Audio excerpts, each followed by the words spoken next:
Today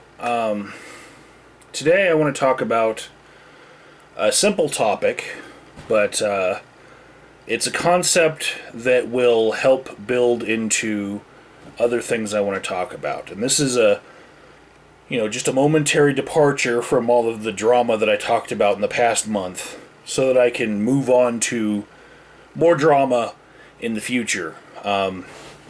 If you're not getting a particular concept, I'm going to have these videos to explain to people certain things, like the topic of this video, priming the pump. Because I'm going to use this term in the future a lot. So, if you've been sent this video, this is what I mean by priming the pump. It is a mechanical term that is largely these days co-opted by economics blowhards on CNBC and Fox News.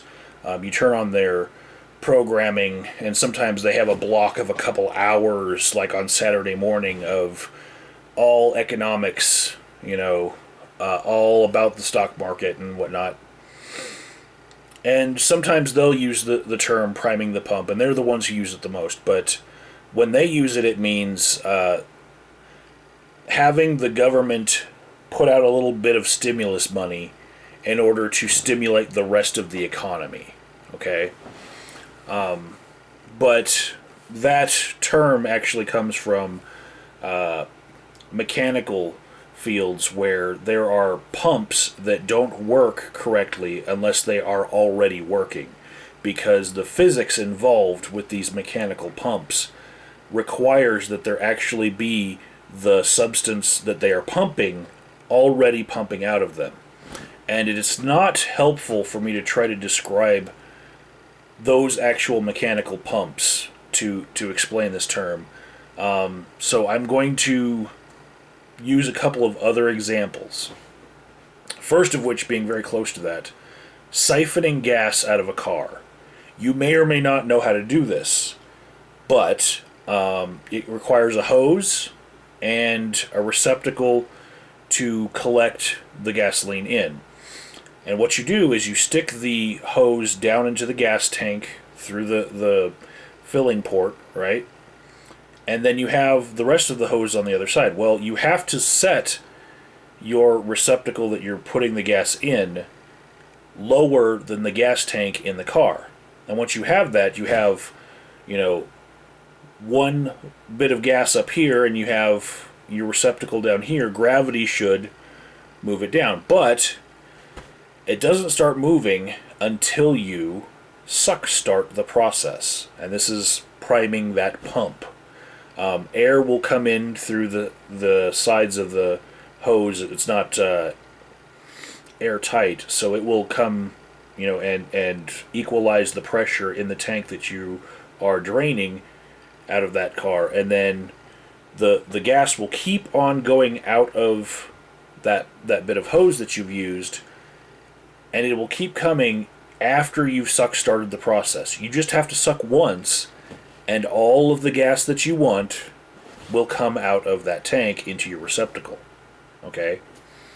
And it's just physics. It keeps going and going and going, but it won't start until you suck start it. But when I'm going to use this term, priming the pump, I mean it in a social engineering way. In a way where someone does something nominally in order to get other people to do the same thing. And by this I mean, we'll take an example from my life. When I was 18 years old, I would go north to Tucson, Arizona, where there were a lot more people, and I would go to a city park, and I would play my guitar all weekend in that park. Just me and an acoustic guitar underneath a shade tree, and I would have my guitar case open. And I learned on the first day that I did this, and I did this weekend after weekend to make a little bit of extra money. I learned the first day people are not going to throw money into your guitar case unless other people have already thrown money into your guitar case. So you have to dig into your pants, into your wallet, and throw some money into your own guitar case to give people the idea, oh hey, this is what people are doing. They're donating to this person who's just playing guitar. And I imagine all musicians that are street performers, they do this. And if they don't, then they are mental because it works. You need to prime the pump in order to get people to donate more. You could also use this with an example like a Starbucks barista having a tip jar right next to her register. If there's no money in that tip jar, you might be figuring, well, no one's putting money there because it's not customary. But if there's already a few dollars and a bit of quarters on the bottom and stuff, then you get the idea, oh, this person makes a little bit of extra money with these donations. You know, this is a regular thing, and maybe I should consider doing it too. So, Starbucks baristas will open up the register and take a couple ones and take a little bit of change from each of the slots and put it in that tip jar, you know. And then when it comes time to cash out the register, they just make sure that their totals are correct. You know, put a little bit of money back to cover what they primed that pump with, and voila, extra money. So, going forward, when I'm using this term, I will most likely be talking about online donations, okay? In particular, when someone has a fundraiser, say on Fund Anything, and they have, you know, the first day, opening day, they want to make sure that people think that this is a very important thing. And how do you engender that this is a very important thing? Well, if no one's given to it yet, no one's going to give to it because that pump's not primed. So you would most likely ask one of your friends or go borrow your spouse's credit card, you know, because, you know, the funds that are collected will probably be connected to your card, and they won't let you donate to yourself because they understand this could be used fraudulently. So you have to borrow your spouse's card or some other family member's card, or ask some of your friends, hey, could you each, like, donate, you know, a little bit nominally just to prime this pump? And if you were to do that, it would be smart to make those donations anonymously and don't leave names, or at least leave fake names. But going forward in the future, in videos that I make, I will be calling attention to people who prime the pump a little bit too much. Because let's say there was a lot of attention on a certain fundraiser, and because of that attention, you know, this new information that came out, donations suddenly halted. After gaining for 3 days, donations suddenly stopped coming in. What would be the action you would do to restart the donations if you were the person collecting? Well, you might try priming the pump again, which would be the case if you were siphoning gas from a car and you accidentally, you know, because somebody said, hey, what are you doing? And you lifted the hose.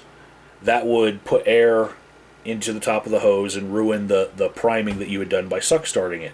So you'd have to suck start it again. In the same way with online donations, if people see that days have passed without a donation, they might figure that, oh, this action is over. This attraction, this need has been met. Other people have decided not to donate anymore because there hasn't been any donations for a set amount of time. You know, there was a lot before, and then at this one time there isn't anymore. So again will come another priming of the pump, basically, by the person who is collecting all these funds. It might come from a friend, it might come from their own credit card. But what you need to look out for here is many people, when they give to a charity, they do so with intents, like putting their name out there. You know, if it's a YouTube related charity, a lot of people want the recognition for their channel, so they will put their channel's name in the donation thing. Some people, they just put their first name, but if you were to see the majority of donations to a charity all be anonymous in a way that is way more anonymous than any other charity, this should be a red flag that there's a lot more pump priming happening than actual donations. And the reason for that is people like to support winners. Okay, it's a simple psychological concept. People will give to what is already getting money. You know, they will think that this is a good charity to give to because other people are giving to it. And priming the pump is a way to exploit that very basic concept in psychology. I hope this was informational to whoever I send this video to in the future. If you still have any questions about priming the pump, leave them in the description box here, and I will handle them here so that, you know, when I send other people here, they'll also see your comments.